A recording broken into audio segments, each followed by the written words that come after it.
वो मछली ना हाथ पैर को नोच रहे थे। अच्छा। जीवनदायिनी नदी अपने आप में बहुत कुछ रहस्यों को संजोए हुए। सबसे ज़्यादा तो मछलियों का डर रहता है। वो मछली अगर काटे ना, अगर हड़बड़ाए ना, तो उसका ऐसा तीखा नोक रहता है कांटे में कि किसी का भी हड्डी फाड़ दे।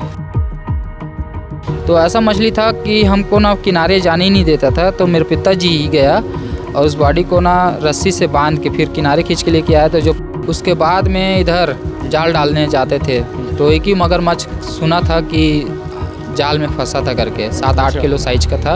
उसको मछली समझ के, नया प्रजाति का मछली समझ के मार्केट में लेके गए थे ऐसा करके। हाँ, देखिए, शिवनाथ नदी में जिस तरह से जो लगातार घटनाएं दुर्घटनाएं हो रही हैं, उन सारे विषयों की रिपोर्टिंग हम आप तक पहुंचाते हैं। और चूंकि शिवनाथ एक जीवनदायिनी नदी है और जीवनदायिनी नदी अपने आप में बहुत कुछ रहस्यों को संजोए हुए है। अब रहस्य बहुत सारे हमारे साथ में श्याम डीमर है जो लगातार यहाँ से रेस्क्यू करते हैं, लोगों को बचाते हैं। और इस नदी में इनको समझ लीजिए कि इनके गली और आंगन जैसी नदी लगती है और इस नदी के चप्पे चप्पे को ये जानते हैं। आज ये टॉपिक ज़रा सा चेंज है। आज हम कोई दुखद खबर आप तक नहीं पहुंचा रहे। हम श्याम से उस विषय में बात करना चाहते हैं कि श्याम अगर इस नदी में उतरते हैं, और बचपना इन्होंने देखा, इनके पूर्वज भी वही काम करते हैं। जैसे कि हम लोग और भी जो प्रोग्राम्स उसमें देखते हैं कि नदी अपने आप में बहुत सारा रहस्य रखती है। श्याम, आप जब इस नदी में उतरते हैं तो आपको क्या लगता है, ये कैसे रहस्यों से भरी हुई नदी है? मेरे ख्याल से जो मेरे पूर्वज तो जो थे ना, उन लोग बताते हैं कि यहाँ पर तो बहुत समय से जब ब्रिज बना है, ये पुराना ब्रिज है, कहने का मतलब कई लोग बोलते हैं कि ये अंग्रेज़ ज़माने का पुल है। उससे पहले ये नदी बहता रहा होगा, उससे पहले ही बहता रहा होगा। तो अभी भी बह रही है नदी। जब यहाँ पर 30, 35, 40 फीट गहराई है, तो जब पानी अगर बढ़ जाता है, 9 से 15-20 डैम का पानी है इसी नदी में उतरना रहता है। तो और आगे जाके कई डैम से भी पानी इसी रूट से आना जाना इसका चलता है। तो ऐसा रहस्य बोले तो बहुत सारा रहस्य है। अगर गहरे पानी में जब उतरते हो किसी को खोजने के लिए, तो जाहिर सी बात है कि जब पानी गहरा होता है तो उसमें बहुत सारे पैचेस होते होंगे, बहुत गड्ढे होते होंगे, जहाँ पत्थर होते होंगे, जहाँ कई बार लाशें फंस जाती हैं। उस जगह को खोजना, वो आप लोग जानते हो बहुत सारी जगह को। तो ऐसी जगहों से लोगों को बचाना या निकालना वो कितना मतलब कठिन रहता है? उस जगह में क्या है, थोड़ा सा डर लगता है ज़रूर। क्योंकि अगर अपन देखा जाए तो सबसे ज़्यादा तो मछलियों का डर रहता है। जो बड़ी मछली है उसके सुगंध में, बॉडी से अंदर में जो तेल छूटता है मरने के बाद में, जो उसका ऑक्सीजन निकलता है, वो जब तक ऑक्सीजन बाहर नहीं आएगा तो बॉडी ऊपर नहीं आता है। तो उस जगह में बहुत सारा मछली ऐसा रहता है कि इकट्ठा रहते हैं वहाँ पर। तो मछली क्या है कि हमको भी वो समझ के ना टच करे या काटे ना, इस वजह से थोड़ा सा डर रहता है। अच्छा, यहाँ पर जैसे आप लोग मछली पकड़ते हैं, मछली का व्यवसाय भी करते हैं, तो क्या ऐसा लगता है कितनी ऐसी जो बोलना चाहिए सरलता से मछलियाँ पकड़ा जाती हैं? कोई दुर्लभ मछली होती होगी जिसको पकड़ने में बहुत दिक्कत होती होगी, कुछ मांसभक्षी मछली होती होंगी जिनको आप लोग देखते होंगे तो सोचते होंगे इनको पकड़ें, कैसे पकड़ें, और या हमला भी करती होंगी, कुछ इस तरह से भी कोई स्टोरी है? नहीं, हमला करने वाला मछली जो है अगर पानी के अंदर जाएंगे तभी हमला करेगा। अगर पानी के ऊपर ट्यूब में है तो उसको पकड़ने में आसानी तो नहीं है, लेकिन पकड़ने में थोड़ा सा दिक्कत ज़रूर आता है। कुछ मछलियों के बारे में बताओ। तो बहुत सारा मछली है जी। अब दुर्लभ मछली तो यहाँ पर है ही नहीं। बहुत सारा दुर्लभ मछली यहाँ पर जो प्रशासन के नज़र में भी नहीं आता है कि ये इस मछली का पालन करना चाहिए। वो उसका पालन ही नहीं हो सकता यहाँ पर। जैसे कि बड़ा बड़ा सिंगार हो गया, जो 8 किलो 10 किलो से ऊपर, अगर उसको पकड़ने जाओ तो उसका 3 ठो कांटा रहता है ऊपर और 8 साइड में। और वो मछली अगर काटे ना, अगर हड़बड़ाए ना, तो उसका ऐसा तीखा नोक रहता है कांटे में कि किसी का भी हड्डी फाड़ दे। हाँ, इतना ज़्यादा उसका नोकदार वो रहता है। अच्छा, कितनी बड़ी रहती है मछली? वैसी सेम उसका दूसरा प्रजाति है, रेछा करके बोलते हैं उसको, हम लोग देसी भाषा में रेछा बोलते हैं। उसका मूंछ बहुत बड़ा बड़ा रहता है, काला रंग का रहता है, उसमें बिस्सर बिल्कुल नहीं रहता है। वो दुर्लभ मछली अभी कई साल पहले वो गायब हो गया, विलुप्त हो गया यहाँ से। लेकिन अगर देखा जाए तो सिमगा नीचे में, सिमगा बेमेतरा उसके नीचे में देखने को मिलता है। जैसे कि बड़ा बड़ा अभी जैसे पंकास जैसा देखते हैं, पंकास मछली, उसका एक ठो बड़ा रूप में रहता है जिसको सवाल बोलते हैं यहाँ पर देसी भाषा में। तो सवाल मछली भी ना अब कहने का मतलब ये हो चुका है कि विलुप्त हो गया है इस जगह से। अच्छा। उसी का और छोटा रूप रहता है, क्योंची बोलते हैं जिसको, तो वो भी विलुप्त हो गया यहाँ नदी में। और दूसरा बोले तो फिर उसके बाद में फारसी हो गया, बतौड़ी हो गया, गोछियारी हो गया, ऐसा बांस पत्ती हो गया, इस टाइप का ऐसी कई मछलियाँ हैं जो विलुप्त हो गए यहाँ पर। जो देसी मछली खाने को किसी को मिलता था वो मछली विलुप्त हो गया। और विलुप्त होने का कारण यही है कि जगह जगह में एनीकेट और एनीकेट की गेटें खुलती नहीं है, और गेटें नहीं खुलती इसलिए पटा हो गया है एनीकेट के सामने पटा हो गया, और आगे जाके और पटा हो गया।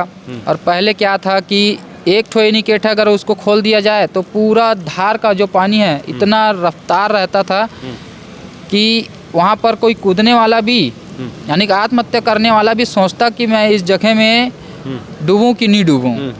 इस टाइप का पहले मामला था, क्योंकि मैं बचपना इस जगह में देखा हूँ। अगर माड़ी भर पानी में, घुटने भर पानी में अगर खड़ा हो जाते थे तो वहाँ पर संभल नहीं पाते थे। अभी तो अगर इतना पानी में भी खड़ा हो जाए तो भी संभल के दिखा देंगे, तैर के दिखा देंगे। अच्छा, यहाँ पर जैसे आप बता रहे हो बहुत सारी मछली, बहुत सारा मतलब अब जैसे वो सिंगार मछली बता रहे हो, बहुत स्पीड में हड्डी फाड़ देती है, आप लोग का जाल वगैरह भी कट जाता होगा उसमें, है ना। और जैसे और भी कई जैसे दुर्लभ जीव जंतु होते होंगे जिनसे एक बार ही लगता होगा आपको, सांप वगैरह से भी लोग सोचते हैं कि नदी में सांप तो होते हैं। तो क्या ऐसा लगता है कि यहाँ पर और भी जो रिस्की जानवर जीव जंतु इस तरह से? पहले एक ठो बाम जैसे देसी भाषा में सुने ना, उस टाइप का एक ठो दूसरा टाइप का बर्फ जाति का बाम था यहाँ पर, जो सिर्फ पकड़ने मात्र से ही आसानी से वो जाल में फंस जाता है, लेकिन पकड़ने मात्र से वो काट देता था कहीं से। और ऐसा यानी कहने का मतलब 200-250 से ऊपर मछली की प्रजाति यहाँ पर मैं देखा हूँ। उसका नाम नहीं बता सकता, अगर देखूंगा ना तो याद। छोटी से लेकर बड़ी मछली, जैसे अमेजन नदी है, अमेजन नदी में जैसे बहुत सारे जीव जंतु रहते हैं, और जैसे पिराना मछली होती है। जैसे अब वो कई तो ऐसे हमने डेमो, मतलब अब वहाँ तो गए नहीं है, टीवी पे देखा है। जैसे एक मांस का टुकड़ा डाल दिए तो वो इतनी स्पीड से उस मांस को खाती हैं, और हड्डी बनाने में मिनट भर लगते हैं। क्या इस नदी में भी इस तरह की कोई जो मांस भक्षी मछलियाँ हैं वो भी है? वो है, लेकिन गिनती मात्र में है।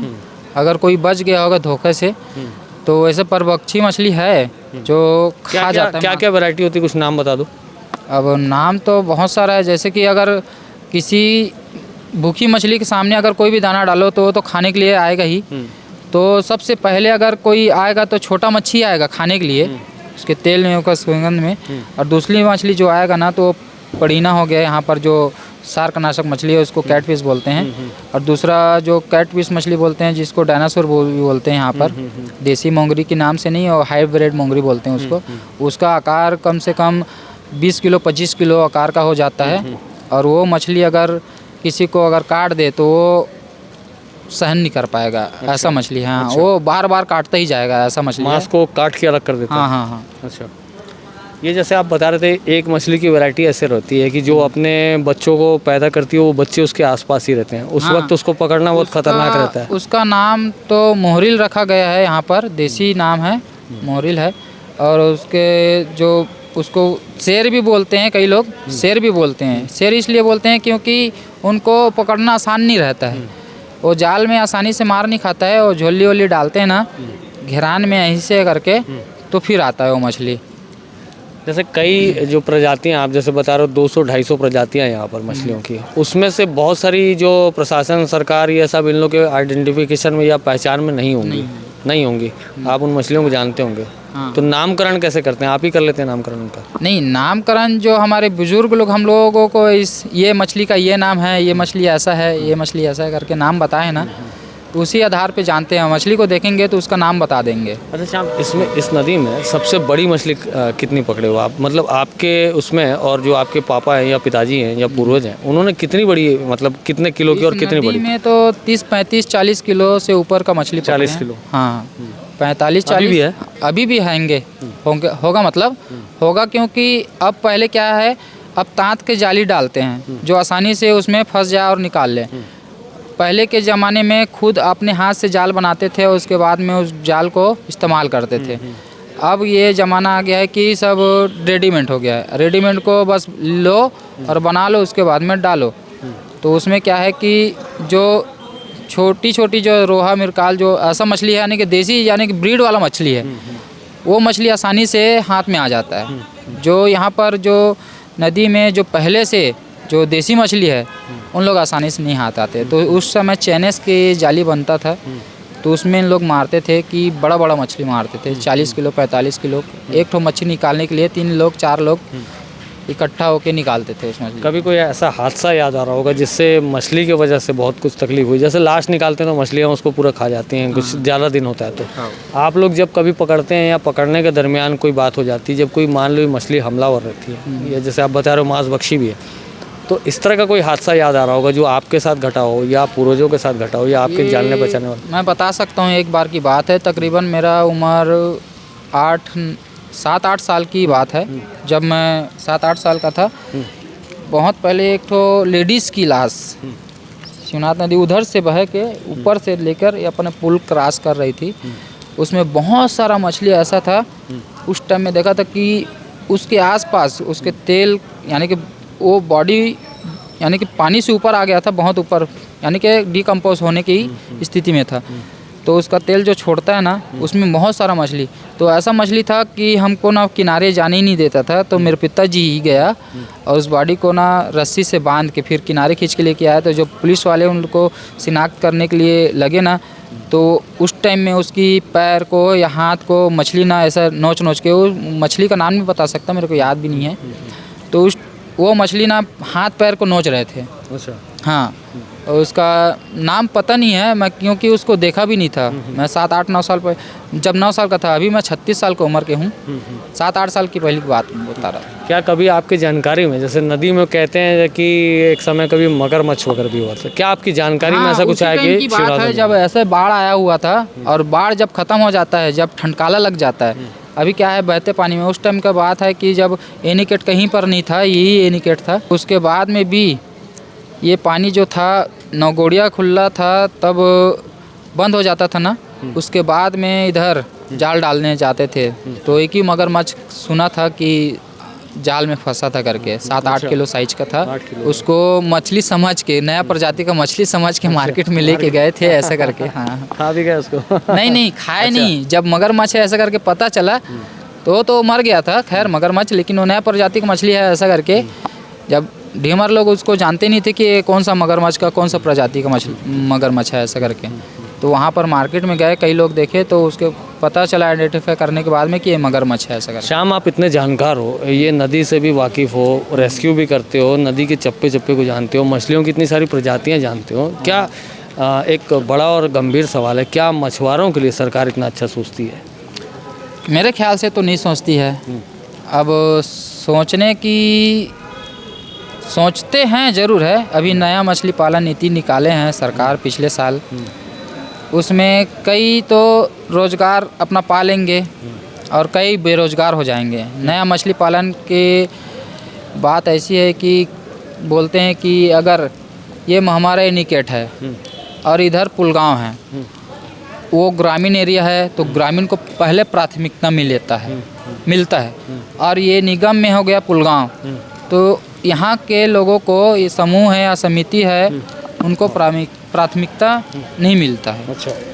तो ये वजह है कि इसमें भी ध्यान देना चाहिए सरकार को कि यहाँ दुर्ग शहर में, शहर के अंदर ही, ग्रामीण छोड़ के शहर के अंदर ही हजारों मछुआरे हैं जो नदी में ही मछली पालन करते हैं, यानी कि नदी में ही अपना रोज़गार करते हैं बगैर मछली डाले, क्योंकि यहाँ पर बहाव 4 महीना चलता है शिवनाथ नदी में बरसात के टाइम में। तो जितना आसपास के बांध है, तालाब है, वहाँ से मछली डूबकर यहाँ पर नदी में आ जाते हैं, उसी को अपन 8 महीना जीवन चलाते हैं। तो सरकार को भी इसमें त्रुटि फ्रूटी नज़र आता है। अच्छा। कि कहते हैं ये कि नया मछली पालन नीति में अगर समिति कमाए तो अच्छा रोजगार कमाएगा। तो हजारों यहाँ पर जो मछुआरे हैं, निषाद हैं, ढीमर हैं, उन लोग क्या करेंगे भाई? अगर समिति अगर 10 जन का बनेगा तो एक ब्लॉक खरीद लेंगे, मतलब इतना हेक्टेयर खरीद लेंगे। हेक्टेयर के हिसाब से जैसे कि पुल से लेकर बांध तक का एक गांव खरीद लिया, फिर इधर दूसरे छोर पे भी दूसरा गांव है, वो क्या करेगा? ठीक बात है। उसके बाद में इधर वाले अगर 5 ही जन हैं या 10 जन हैं, हमारा एनिकेट में समझ जाओ कि 10 लोग समूह बना के अपना नदी खरीद लिए, फिर इस पार नदी के इस पार अगर पुलगांव है या दुर्ग शहर, उधर दुर्ग लग जाता है, तो शहर में तो हजारों आदमी, तो फिर इतनी ही जगह में क्या मछली अपना व्यवसाय कर पाएंगे बताओ? और इसमें ये रोजगार श्याम भी है। नहीं मिलता। और श्याम के बारे में मैं नहीं समझता कि आप जानते या उनको समझना, या पहली बार ऐसी कोई बातें हो रही हैं। श्याम बहुत पॉपुलर शहर है और नदी के किनारे ये रहते हैं, यहाँ से रोजी रोटी गुजर बसर करते हैं। और अक्सर आपने श्याम को तब देखा होगा जब यहाँ कोई लाश मिलती है या फिर कोई यहाँ पर रेस्क्यू अभियान चलता है, जब श्याम और उनके साथियों की मदद सरकार और प्रशासन लेती है। आज हमने कुछ अलग एंगल से सोचा कि इनके जीवन के विषय में जो सारी परिस्थितियाँ ये जो रोज़मर्रा से निपटते हैं, जिन जिन नदी की जो बोलना चाहिए रहस्यमयी चीज़ों को ये जानते हैं, उन विषयों को आपके सामने रखें। श्याम और उनसे जुड़े हुए जैसे लोग हैं जो मछुआरा यहाँ के समिति है या संघ है या मछुआरे लोग हैं, उनकी जो समस्याएं वो भी आपके सामने रखें। ये बातचीत, ये परिचर्चा आपको जाहिर सी बात है ज़रूर जानकारियाँ बढ़ा रही होंगी। श्याम जैसे लोगों की कुछ मजबूरियाँ भी हैं जिनकी बातें इन्होंने की हैं, उन विषयों पे सरकार को भी सोचना चाहिए। सरकार को भी अपनी नीतियों को रहस्यमय तरीक़ों से प्रस्तुत नहीं करना चाहिए, उनको भी अपनी नीतियाँ इस अविरल जल की तरह स्पष्ट करनी चाहिए कि जो व्यक्ति इतने संघर्ष के साथ यहाँ जीविकोपार्जन कर रहे हैं, जो इनके साथी लोग कर रहे हैं, जो इनके परिवारजन कर रहे हैं, जब ये लोग इतनी सहायता समाज और लोगों की करते हैं तो इन विषयों को भी सोचें। ये जानकारियाँ जाहिर सी बातें आपको अच्छी लग रही होंगी, ये बातें आपको अच्छी लगी होंगी, इन बातों को आगे बढ़ाइएगा। बहुत से लोगों को ये चीज़ें पता नहीं है, उनकी जानकारी बढ़ेगी और सरकार को भी ये चीज़ें पहुँचनी चाहिए। सरकार इन व्यक्तियों के बारे में सोचे। जो भी कुछ आप सोचते हैं उसके लिए हमने एक वीडियो के नीचे कमेंट बॉक्स दिया हुआ है, उसमें अपनी राय ज़रूर रखें और चैनल को लाइक और सब्सक्राइब ज़रूर करें। धन्यवाद। मेरा नाम है शशिकांत तिवारी। न्यू वीडियोस के अपडेट पाने के लिए सब्सक्राइब करें केपी न्यूज़ को और बेल आइकन को दबाएं।